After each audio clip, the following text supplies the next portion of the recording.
Mahjong's being appropriated again. A TikTok posits a new beauty standards theory. And is Timothy Chalamet getting womaned? I'm Maggie Zhao. And I'm Jasmine Wallace, and you're listening to Culture Club, where two writers and editors chat about all things pop culture, current affairs, the internet, and our lives. Today, we are on the land of the Wurundjeri Woiwurrung people of the Kulin Nations. We would like to pay our respects to elders past and present and extend that to any Aboriginal or Torres Strait Islander listeners today. How are you feeling, Jazz? It's a new moon and also the start of your Saturn return. Insane. I start my Saturn return officially tomorrow, according to the calculations. I remember 3 years ago, we were driving to a friend's hens and we were talking about Saturn returns in the car and we did the calculation on some sort of website, and I remember being like, oh my God, mine's in April 2026. That's so long away. And now we're here. And how do you feel about it? Because for those who don't know, Saturn return is neither positive or negative. It can be quite a neutral thing. It usually just means that a big life event or big life shifts are happening. Usually that's things like getting married, but you've already done that. Maybe career changes, maybe I don't want to be freaking you out as I say these things. I'm avoiding your eye, but moving overseas or, shifts like that. So how are you feeling? Yeah, no, I'm feeling good about it. Because I'm into astrology, I have been preparing for it mentally. I can feel the restlessness a little bit creeping in, but I don't know how it's going to manifest. So I'm looking forward to seeing what's on the other side of it. I'm trying to be really positive about it because I think it can be really good. And also it coincides with your 30s. So everyone says your 30s are the best ever and you feel more like yourself and all that. So for people who aren't into astrology, Saturn is the planet of responsibilities and maturity. Whoa. And so it's basically returning to the position in the sky that it was when you were born. So that's why it's not the same for every person who was born in 1996, for example. So it also happens in your late 50s and your late 80s. So this is the first one. According to the cut, it shapes your path towards your true potential and important personal accountability, famously intense, and like you said, brings about some life shifts. So yeah, being married, I don't know, a lot of people go through breakups in their Saturn return. Touch bloody wood, that's not happening. No. I'm saying that's something that happens to a lot of people. But so I wonder people. what mine will be because I'm very happily married right now. Hopefully forever. I know it's all do you know how long your Saturn return period will be for? So I've been in the shadow period for a year, and then now I'm about to get to the peak as of tomorrow, which is scary.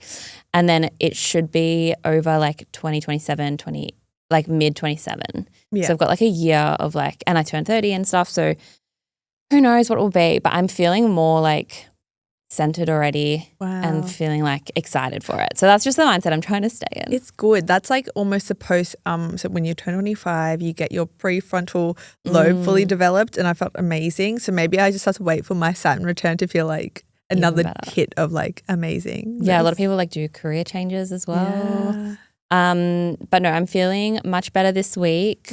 I want to thank the people who reached out to me after my vulnerable kind of tears last week on the pod. I am proud of myself for not cutting that out of the episode because in the moment I was this is a little embarrassing and a bit not the norm for us, I guess, but I know that Culture Club listeners are very kind and caring, and this definitely feels like a safe space, and I just wanted to highlight the reality of it. I was not as eloquent as I wanted to be, but it was very much raw and real, and so I want to thank the people who messaged me or commented on our Spotify page with just a lot of it was just support and love, but some people said they felt seen by it as well. They also suffer from PMDD. Probably also a good time to mention that soon on the podcast, we're having the author Emma Hardy, who has written a book called Periodic Bitch, and that is all about PMDD, menstrual dysphoric disorder. So I'm even more keen now that I'm going through this myself, even more keen to hear what she has to say. Emma's also speaking at the Melbourne Writers Festival in May. So if you related to my, not rant, but my what I was going through, then definitely tune into that episode because I think we'll get a deeper dive on PMDD and severe PMS. I'm glad that we're continuing this conversation. And obviously don't beat yourself up for, not being quote unquote eloquent. I think the most powerful thing you could have done was show up as who you were that day and like allow us into that. So love you. I'm emotional now. My mum was listening and she was like, Maggie was so nice to you. I was like, can I get up to like cross the room and give you a hug? I kept being like, I want to, but anyway, sending you love again from like across 2 meters away.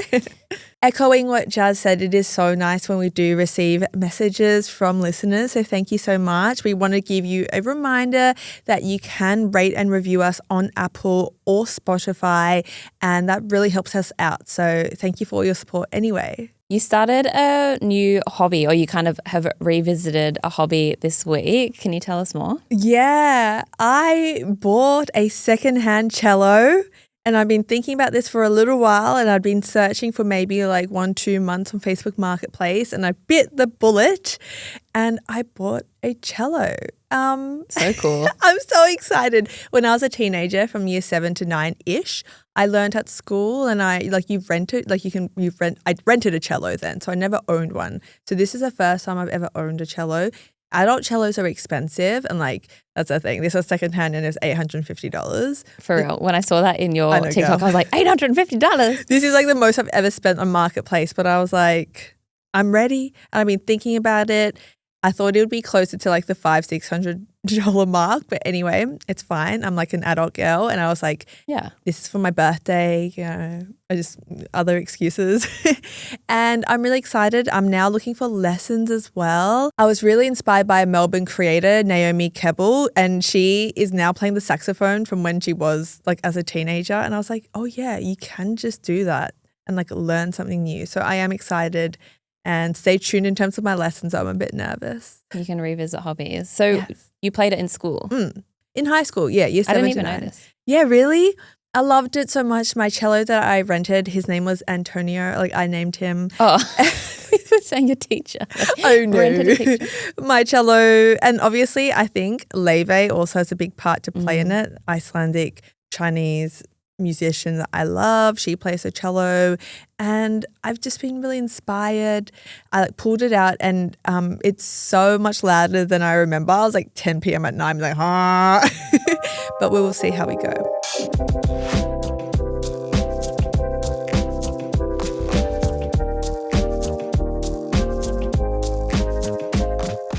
Our fave internet girl, Emma Chamberlain, has collabed with West Elm and released a furniture and decor collection. You saw this, didn't you? Yes, and it's so you. I was like scrolling through the website. I was like, wait, did Maggie actually collab with West Elm? Thank you. I mean, I know you're very influenced by Emma Chamberlain. You're like an OG follower. I am. And I always have said that I think we could be friends, potentially. I think so too. I think we would do a good interview. I'm just putting it out there. Putting it out into the universe. Yeah. If she ever comes to Melbourne. But Emma has kind of grown a lot in recent years and is now in like the interior design space. She obviously had a video with Architectural Digest a couple of years ago.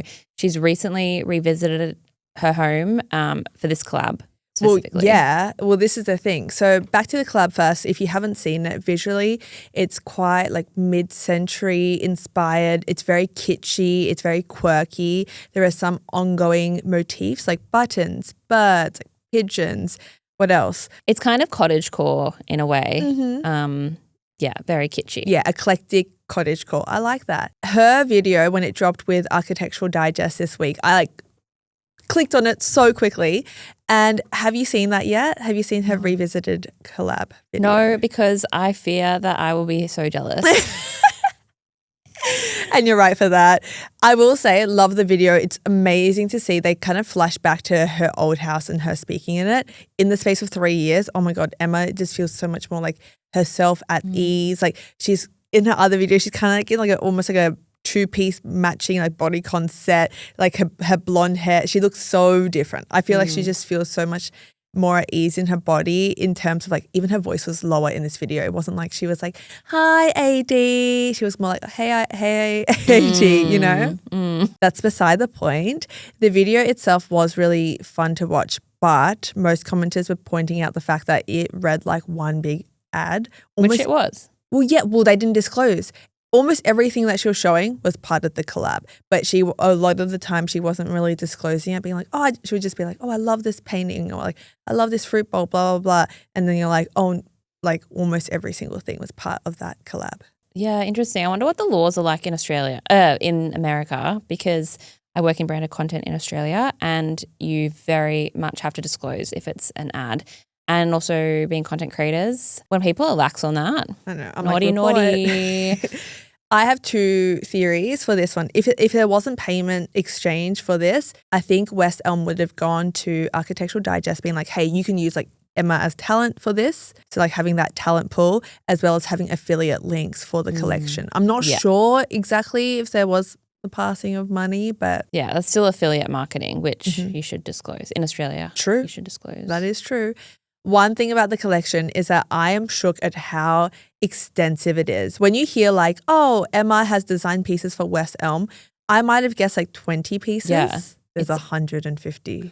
150. When I first saw it as well, I thought it was just furniture. But yeah, there's like pillows and like, what are they called? Like ceramic, like pigeons, like just wall decorations. Decorations. There's like a ceramic pigeon glasses holder, like for your spectacles. It's so random. But it's only available in the US. I understand why. It's like it would be really unsustainable to like ship it to Australia if it's like not made here and stuff. But I'm jealous. I just like I want some of the pieces because they're actually like our style. I feel they're very Culture Club. Maybe it's best for our wallets that we can't get it here. Yeah.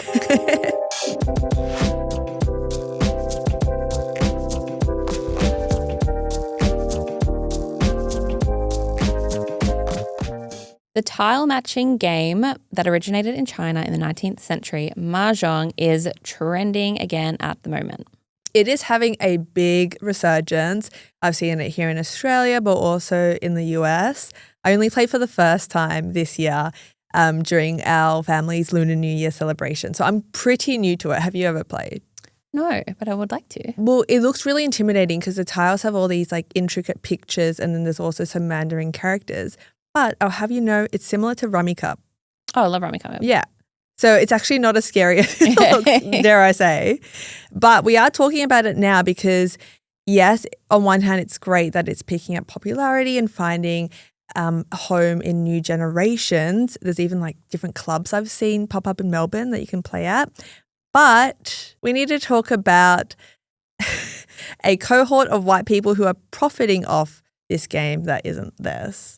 New York Times published a story in March called Playing Games with the Decor, and in it they profile and photograph the women behind Oh My Mahjong.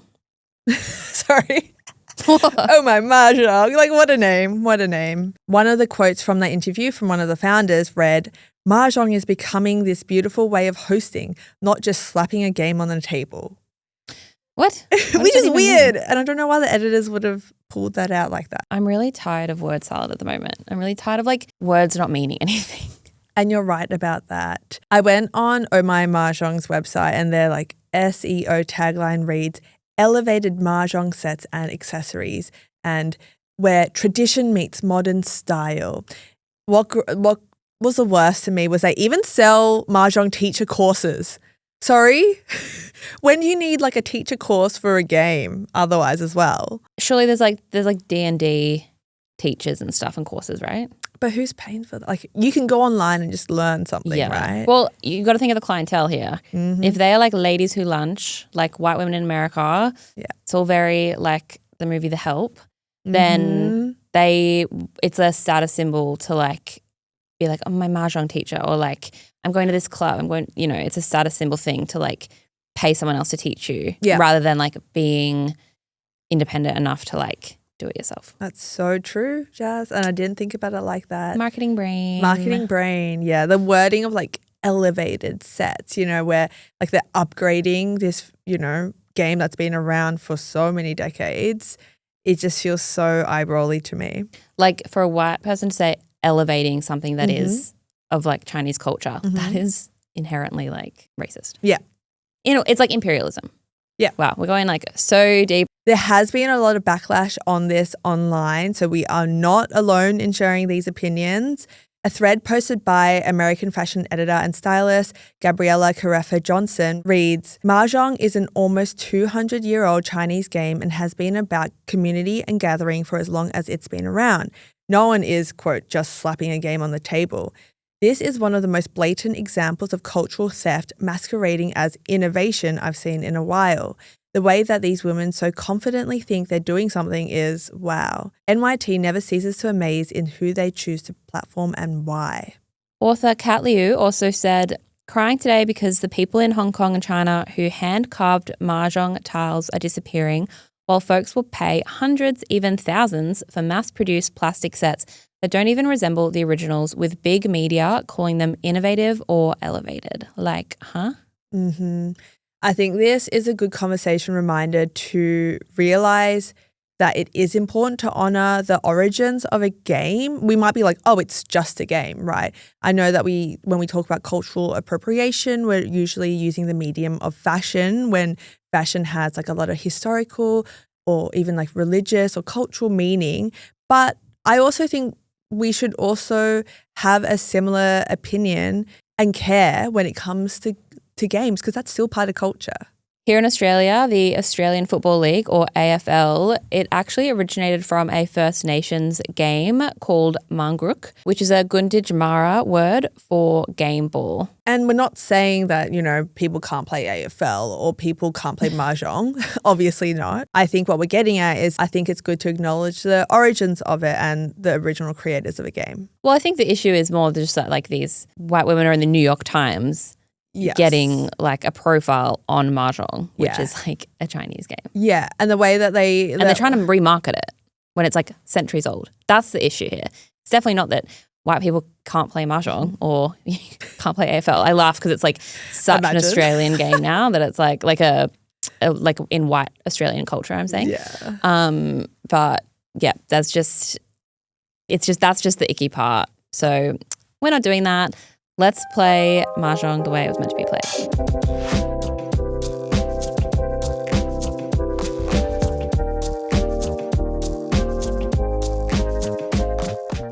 Turns out that the brightest minds, the best scholars of our generation are on TikTok, because why did this TikTok by the user Sarah Shower of Shower Thoughts change our brain chemistry? I saw this TikTok and I was like, should we bring it up on the podcast? And then our producer Kitch also brought it up and I was like, okay, we can go there. We're going to be talking about a beauty standards theory posited by Sarah, and I want to know what you think about it, Jas. Sarah, after reading The Secret Lives of Colours, finds out that there's a big colour blindness gender gap. So apparently 1 in 12 men are colourblind and only 1 in 200 women are. Did you know this? I did not know that. And that seems so off. I think Tom might be.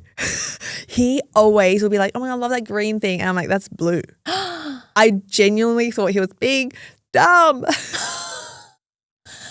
1 in 12, like we know 12 men. We know 12 men. My ex-boyfriend was colorblind. Was it quite serious? No, it didn't impact his life from what I know anyway. Like it wasn't a big thing. He didn't want to be a pilot or anything like that. He was a creative person. So he is a creative person. He's still alive. Anyway, ex-boyfriend. Well, to that point about being a pilot and stuff, because typically in military and military type services, they don't allow people who are colorblind to join. But Sarah says that in World War II and in the Vietnam War, they made an exception and they actually like allowed people to join the army or whatever who were colorblind because they can pay better attention to texture, structure, and shape, which means they can pay more attention and spot camouflage better. Isn't that interesting? Important stuff. And Sarah makes this claim and relates it back to beauty standards. Let's play some of the clip now. If you think about all the things that guys don't like about women's bodies, cellulite, acne, razor bumps, hair, stretch marks, texture. They're picking up on the texture. What don't they like about birthday makeup? It's cakey. Texture, right? When they talk about being hairless, they're focusing on smooth. That is texture, right? And then why are women in their 20s and 30s past their prime spinsters, haggard, old, dull. You almost turning 30. Spinster, haggard, dull. There's another part where she's like, women in their late 20s and 30s, they're losing radiance. Yes.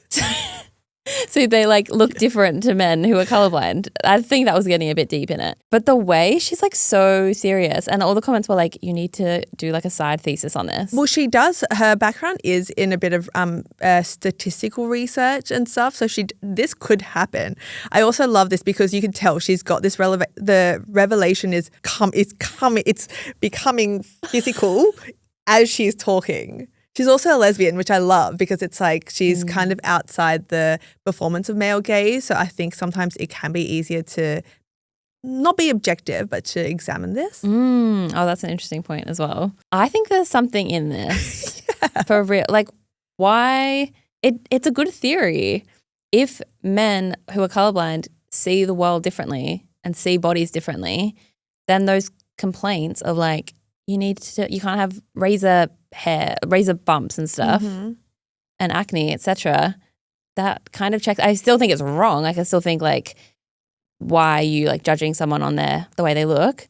But it makes sense because I feel like as women, it's a lot like, what are you even talking about? Like for instance, growing up, I like the look of stretch marks and even like eye bags on people. But societally, that's not something that you quote unquote should feel.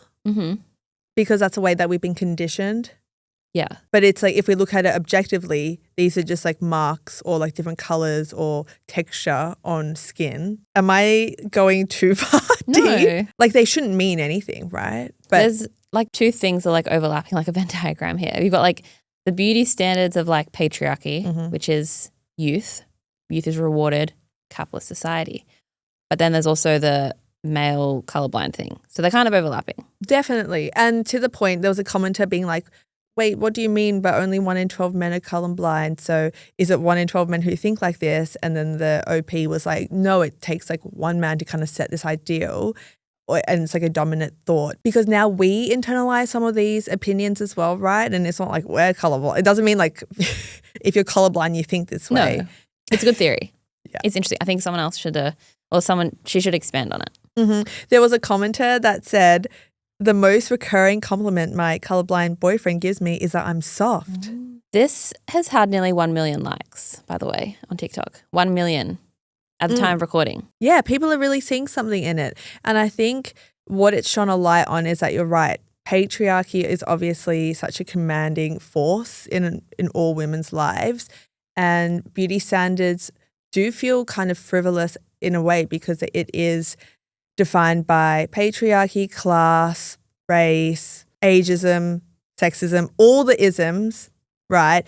So this feels kind of funny and trivial because at the end of the day, a lot of beauty standards do feel that way. Yeah, I agree. I just think the funny part of this is the way that Sarah delivers it. Like I was laughing out loud when I watched this. I was like, this is a great theory.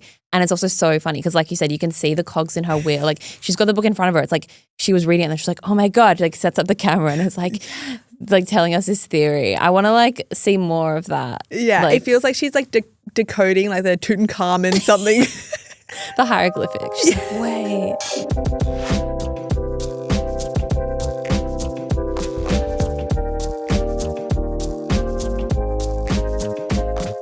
A couple of weeks ago on the podcast, we spoke about Timothée Chalamet's ballet opera comments. After that, he famously lost the Oscar. Marty Supreme didn't get any awards at the Oscars, actually, when they were kind of like gunning for that sweep.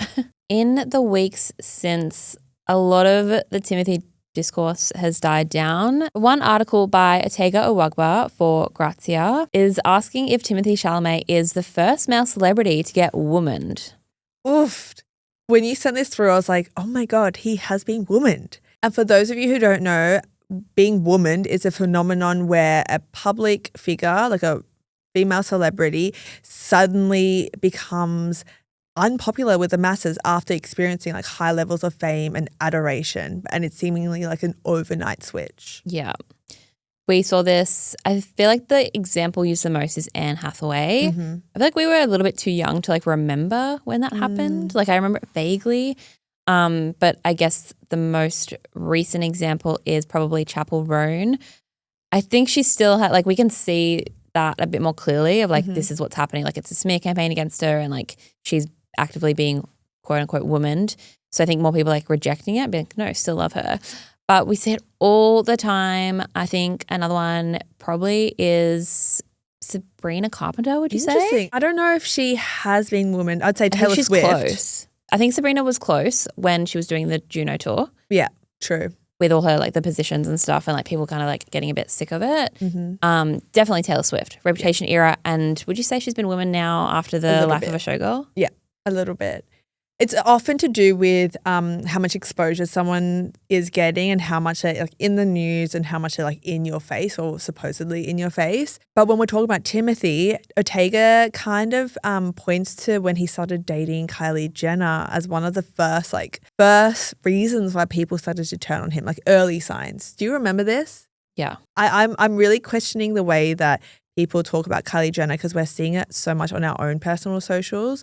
When we talked about her in The Moment, the Charlie XCX mockumentary, oh my gosh, yeah. the commentary against her, I think very quickly veered into misogyny. Totally. Yeah, on our Culture Club Instagram. Yeah. Definitely got some backlash, I would say, like you and I, just for posting it and saying like, oh, we're like interested. I think we said we're here for her acting era or like we're interested in it. One of the criticisms was like that we're platforming the Kardashians. And it's like, for I reckon 2 years, we were criticizing the Kardashians nearly every single episode, the Kardashian Jenners, because they were like in the news so much. We were like criticizing like the way that they are like pushing beauty standards and all that. And I think that the way people talk about Kylie in relation to Timothy now, it definitely feels misogynistic. Especially at the start, and I think I probably contributed to that conversation. The through line was like, what do they even talk about? Like, he's so artsy and she's so dumb. Like, that was genuinely, I think, public opinion of it. I think it still is. And I think we saw it especially with Timothy's Oscar campaign kind of becoming a little bit more bro-y. He was pushing away from the, call me by your name, Ladybird persona, when he did kind of like a retrospective of his career so far at 30 years old. We didn't really talk about that on the podcast, but anyway, the movies that were mentioned, like none of them were like Ladybird, call me by your name. The kind of more like feminine, gay, artsy movies that really kind of put him on the scene in the first place. I think one of them, correct me if I'm wrong, but I'm pretty sure one of them was like Wonka instead of like Ladybird, which is like Greta Gerwig. Incredible movie. So do you think that Timothy's being womaned, but by women, like by his original audience? Yeah, I think so. Interesting. Yeah. And I think all womened cases can be reversed. Oh, Jennifer Lawrence, big one, right? Oh, of course. Of course we forgot that. Same with Anne Hathaway, both of them having quite a revival right now. Even, another example, Margot Robbie, people were like, she's on the verge of it. You reckon? Yeah. So that's why it's like, after this Wuthering Heights campaign, she might have to quote unquote lay low a bit. Yeah, people have been saying that about Zendaya as well because of June and the drama. Wow. Saying like, she's better lay low because like she's been too overexposed. But the way that we can pluck like a dozen women's names out just then, yet Timothy is one of the only, I'm really trying to think of another man that has been womaned, and I'm sure they have been, but he is one of the few examples that come to mind. June Part 3 is coming out soon as well, and I think he will be on top of the press. I think that is quite like a beloved franchise. I feel like it's not going to impact his work that he's putting out or what he's going to be like acting in. So how much of this really, does he care? I don't think he does. The last week was on a beach with Kylie Jenner. It looked like the Bahamas or something. Did you see the kind of like soft launching of, it was not even soft launching because they're obviously in a relationship together, but Kylie posted like all these photos on the beach with one Beatles song, and then Timothy like responded back. So modern era, like responded back with his own post on the beach. They're not photos of each other, but also had a Beatles song like attached to the carousel. That's very romantic. I really like that. So for Grazia, Ortega wrote, unfortunately for Chalamet, people are probably just sick of seeing him everywhere, given the press tours for June Part 2, A Complete Unknown, and Marty Supreme were virtually back-to-back. As countless female stars have learned before him, The only course of action once you've been womaned is simply to lay low for a while and maybe grow your hair out again.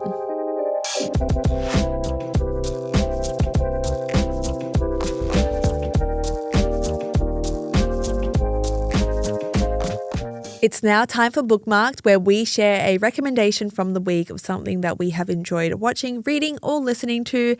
Jas, what do you have? Last week, I saw The Drama, which is a new black comedy film from A24. It was written and directed by Christopher Borgley. And I actually had to sign an NDA. No way. Before I saw this.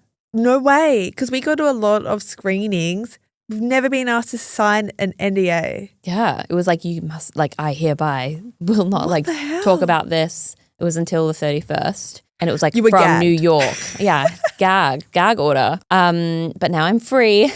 I'm released from my gag order and I want to talk about it. I will not give a spoiler because it's just come out and that is the big twist of the movie.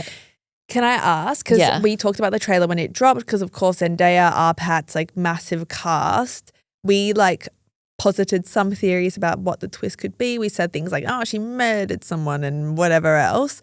Was the twist anything in that realm or was it more of a surprise? Because of the headline I saw the day before, I had a rough idea of the theme of the twist. So that kind of spoiled it a little bit for me. Okay. So I knew roughly what it was, but I didn't know the details of what it was.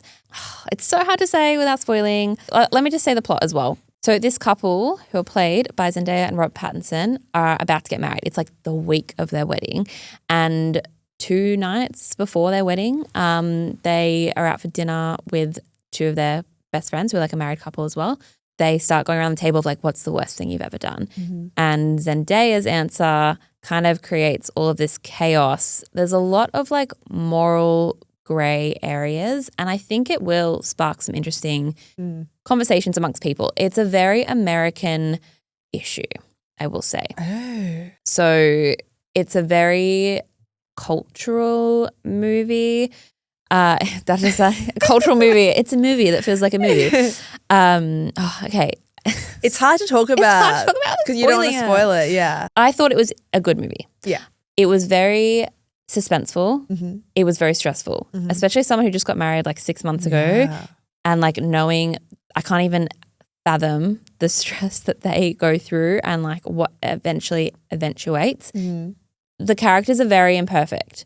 So I think it's really realistic in that point. It's not this is right, this is wrong. It's what would you do in this situation if you found out the person you were going to marry had this big secret? Yeah. So the twist is, to answer your question in a very roundabout way, the twist is still pretty big. It's not what I thought it was, but it's shocking, I will say. I can't wait. But it's very American. I will say most of the drive and desire to see this is to know the twist. So I think they've done a really good at building that suspense. Yeah, it's good that you haven't felt spoiled by it. No. At all. And it's come out in cinemas in Australia now. Alana Haim plays the best friend. She's in so much at the moment. I'm kind of what has she been doing? Is she getting woman? No, she's not. But I'm she's in everything. She was in The Master that also had Josh O'Connor that I watched recently. But yeah, she is doing so much. And One Battle After Another. Yes. Yeah. Did you see that? I did. It's not that long of a movie either. It definitely is all building to this one crescendo, which is their wedding day. I thought the ending was pretty convenient. But then where else do you go after that, after the wedding day? It sounds like a play as well, the way that it's put together. Definitely could be a play. For sure. That's a really good point. So maybe the characters, you don't need to find out exactly what happens after because that's the story. The story is just the lead up to the wedding day. So I'd recommend it. That was kind of a funky review because it's secrets and spoilers and stuff. So hopefully that makes you want to go out and see it. There has been some controversy around it, especially with the theme. But I think it's a good conversation startup amongst friends, especially American friends. Oh my God. I'm so excited. Okay, my guess, something about guns. Okay, that's it. We're not saying anything else. I'm no, I closed my eyes when I said that because I don't want to see your reaction. Yeah, I'm looking at my computer I won't give away. What are you recommending for us this week, Mags? I've got a book, and it was actually our book club book, and it is called The Ministry of Time, written by Kaliane Bradley. I'm so happy we had this as a book club book. I ended up loving it so much. I put it in the camp of like sci-fi, historical fiction, maybe, with a good dose of romance sprinkled in. It follows a civil servant who gets a job promotion to like a mysterious like new department. And essentially that role is to take care of expats, but not expats as like people from different countries and stuff, but people from different periods, like time travel, like people from the past. Oh, cool. Yeah. And they're the kind of testing out if time travel is feasible. And her and the other chosen people in this new department are the bridges between the expats and like the current world they are in. It's set in London and it's set in the future, but like near future vibes. Her expat that she ends up living with is from 1847. And this is actually a real guy, Commander Graham Gore. He's a former Victorian polar explorer. And it's so funny because this author, the way that this book idea came about was like she saw this photo of this man and was like, oh, he's hot. I'm going to write fanfic about him. And then she did. All and then the she best books are fanfic. Exactly. And then she turned it into her debut novel. This book was like probably the highest book we've ever rated on Book Club. Sadly, Jas missed it because she was ill. And I know you haven't read it yet. No, but I borrowed it from the library. Good. And it's the most endearing book ever. I was saying that it's got themes of magic realism, which is when like everyday human things feel magical because there's like an outsider's perspective. You know, he learns about washing machines and feminism and Spotify and the writing is just so delightful is the word I'd put it as. It's very quaint. It makes sense. Someone in our book club pointed out that the civil servant is a linguist and it's like, oh yeah, and there's such beautiful vocab. I was reading it on my Kobo, which has like the inbuilt dictionary, and the way I was highlighting a lot of words, which is really lovely. It really tickled me. I loved the different relationships in the books and the friendships and the characters. They were so full of love. And yeah, I really liked it. Like I gave it 4.5 stars. Wow. Yeah. Wow. Well, it's on my shelf and I've got it from the library. So I have a due date to get it back. So I will definitely finish it and report back to our book club. Mm-hmm. But I love books like this, like historical fiction, sci-fi. I think it's so fun when writers can just like create a whole new world. Like that must be so fulfilling creatively to create something like that. So thank you for sharing. Of course. It's such a goodie and I know like our audience will really like it as well. Okay, well that brings us to the end of the episode. Thank you listeners for joining us. We've loved chatting with you and we will be back very shortly. We have a bunch of interviews coming out really soon. We just released one with Courtney Barnett last week. So listen to that if you are a music lover. Otherwise, we will talk to you soon. Bye. Bye.